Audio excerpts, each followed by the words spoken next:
Hello, Lions. Well, we're back. Sort of. Yes, we're still at home, still online, just where we left off last year, but Lions Roar is back for a new school year. So let's get the year started.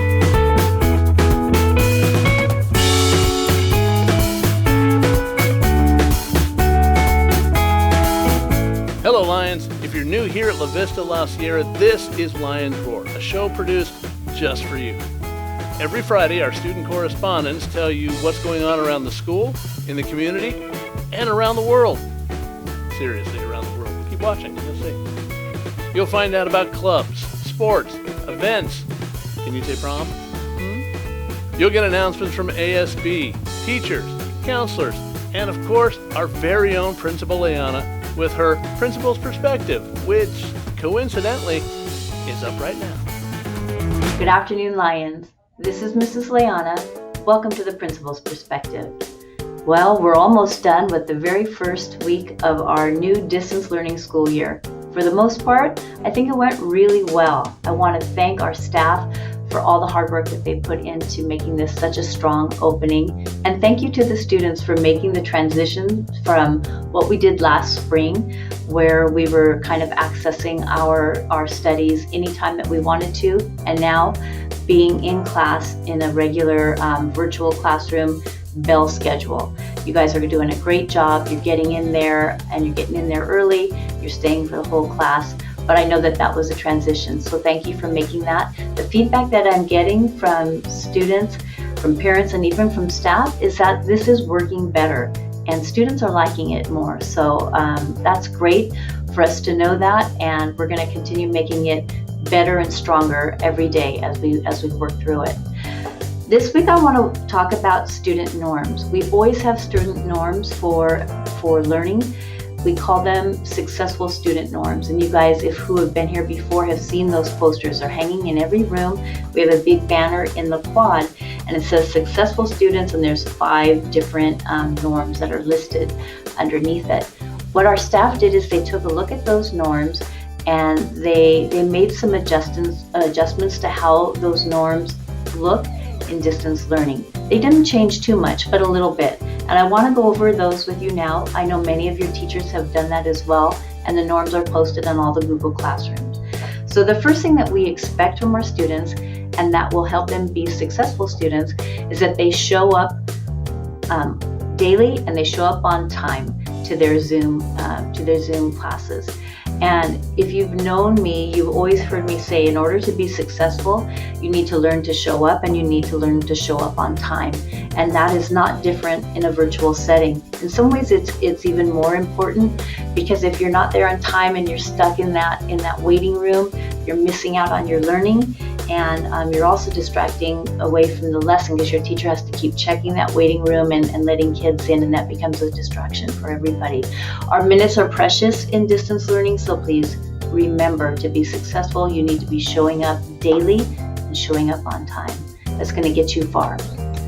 The second component of being a successful student is paying attention, and that looks like participation. You're in a Zoom classroom now, so you want to engage with the teacher and engage with the other students.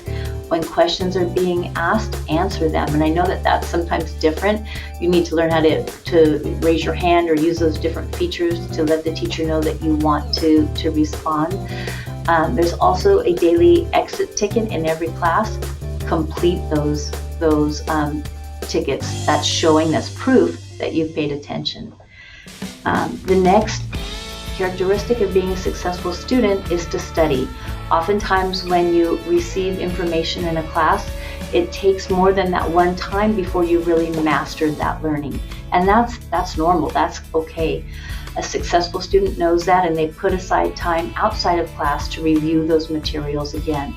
It's also important to make sure that, because we're in a virtual setting, that you know how to complete your assignments, because sometimes you're having to download a PDF or work on Kami or whatever it might be, and how you turn those assignments in daily on your Google Classroom. And there's apps that you need to know how to use in order to interface and study in a Google environment, right? Or in a Zoom environment. And we know that, and we are using our academy classes to train our students on those different educational apps. So there'll be a badging process that we're going through, and once you've mastered an app, you'll get that badge. Certainly the big three right now is making sure you know how to use Zoom. I think that's the first badge in your academy class. You know how to manipulate your way through, maneuver, I should say, your way through the Google Classroom, and know how to access Aries to check your grades and your attendance. The next characteristic of being a successful student is showing respect. And you all know what respectful behavior looks like. It's the way that you behave in front of your grandmother or some other respected relative.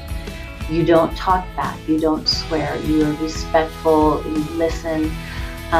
In a virtual environment, it looks slightly different. One thing that we're asking all of our students to do is to mute their microphones when they're not engaging with the teacher, okay, when they're not talking. And that just helps to kind of get all that white noise away so that everybody can focus better. Minimize distractions around yourself. Don't be on your cell phone, that's very disrespectful. And dress appropriately, and also look around your environment. Make sure that there aren't things in your environment that shouldn't be shown on a video. And finally, we ask our students to take ownership of our learning. That's a way to be a successful learning. Think about your learning. Every day your teacher gives you a daily measurable objective. That's a way for you to know what the teacher expects you to learn, and a way for you to reflect, hey, did I learn that? And then if you didn't, you need to spend some time talking to your teacher outside of class and getting that information so that you can master it and learn it. Check your Aries regularly. Know what your grades are, what your attendance looks like, know what assignments you might be missing, and what assignments are coming up, what your deadlines are, so that you can have a timeline of how you're going to study and get your materials lined up and your assignments complete. You're going to be doing that quite a bit in Academy, and that's great. Grade checks going into Aries, making sure you can maneuver through that system and know where you're at. Check in with your teacher on Zoom. Use our additional student support period, that's right before lunch, to go onto your teacher's Zoom and get more information, or maybe study for a test. And we have Academy as well, and tutoring during lunch. So those are ways that you can really take ownership of your learning and make sure that you are being a successful student. All right, Lions, that's all for today. Until next week, stay safe, keep calm, and wash your hands. And as always, make good choices, focus on your goals so you can earn all those credits. Are you confused? The start of the new year is filled with confusion. Let's try to eliminate some of that. And who better than our own counseling staff in the Counselor's Corner? Hello, La Vista and La Sierra Lions. This is Mr. Cuevas, and today I will be introducing to you guys your counselors for this school year. First, I'm going to introduce my sister from another mister, Miss Castro. Miss Castro will be helping La Vista students with the last names A through L. If your last name's A through L and you're a La Vista student, these are the three best ways to get a hold of your counselor, Miss Castro. You can either email your counselor, or you can call her office number, which is the 714-447-5509. Miss Castro also has an employee cell phone, so if you need to get a hold of her or would like to text her through the hours of 8 and 4 p.m. Monday through Friday, you can do that at 657-217-7352. Next, we got my brother from another mother, Mr. Diaz. Mr. Diaz is the counselor for La Vista, and he's a counselor for students with the last names M through Z. The best way to get a hold of Mr. Diaz is either to email him at jdiaz@fjuhsd.org, or you can call his office number, which is 714-447-5505. And then you can also call or text Mr. Diaz at 657-378-8548, Monday through Friday from the hours of 8 to 4. Next is your counselor, Mr. Cuevas. Mr. Cuevas is a La Sierra counselor. Now, Mr. Cuevas, he's a counselor for 4 different programs. So just to make this a little bit more clear, he's the counselor for the Opportunity Program. That's for our 10th graders that are on our campus. He's also the counselor for the Kate Waller Academy, also known as KWB. He's also the counselor for the majority of the I-Sierra, or Independent Study students. And then he's also the counselor for the ABC program. Best ways to get a hold of Mr. Cuevas is to either email him at bcuevas@fhuhsd.org. You can also call his office at 714-447-7854.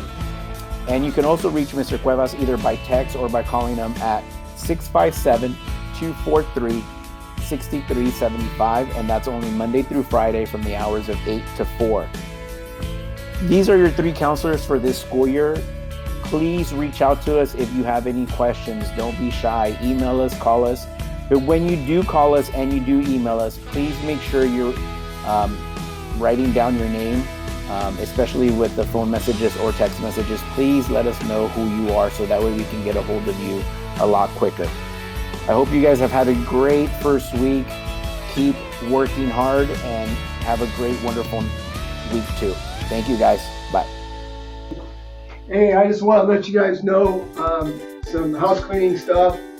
First off, some of you are having trouble signing into the Aries portal on your Chromebook. Make sure it's going to .org, the Aries www.org, not .net, because the .net will take you nowhere. So I had to clear that and change it, and I think a lot of students are having issues. So if you're having problems getting into your Chromebook with the Aries portal, make sure it's .org.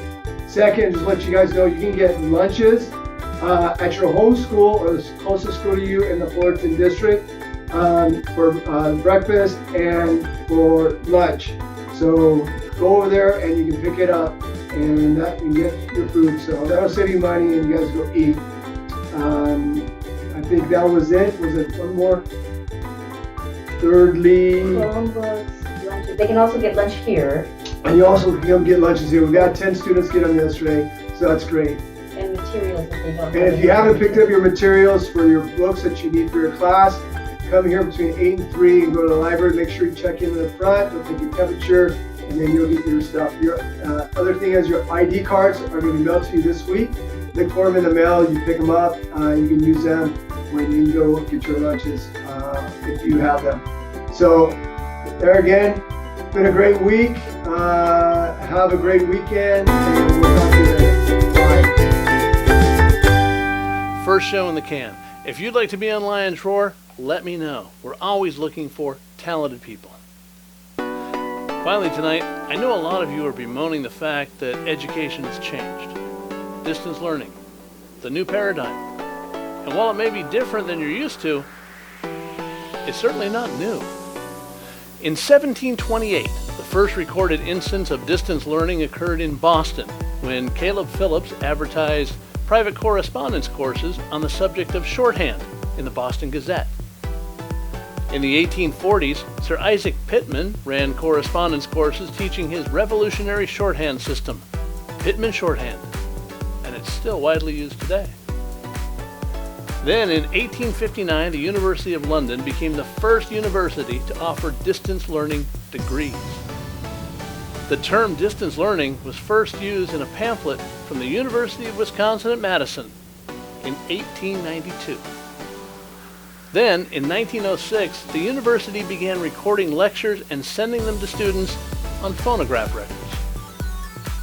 In 1956, Chicago public television station WTTW, in partnership with the local Board of Education, televised college courses for credit. Over 15,000 students enrolled. Then in 1989, the University of Phoenix became the first to launch a fully online college that offered both bachelor's and master's degree. Followed in 1996 by Jones International University, the first accredited and fully web-based university. By 2006, 89% of four-year public colleges in the U.S. offered classes online. With the advent of online learning, more people than ever are able to connect, grow, and learn safely and effectively. So while distance learning may be new to you, It's just the 2020 version of a 300-year-old teaching method. And maybe we finally got it right. For all the good people here at Lions Roar, thanks for watching. We are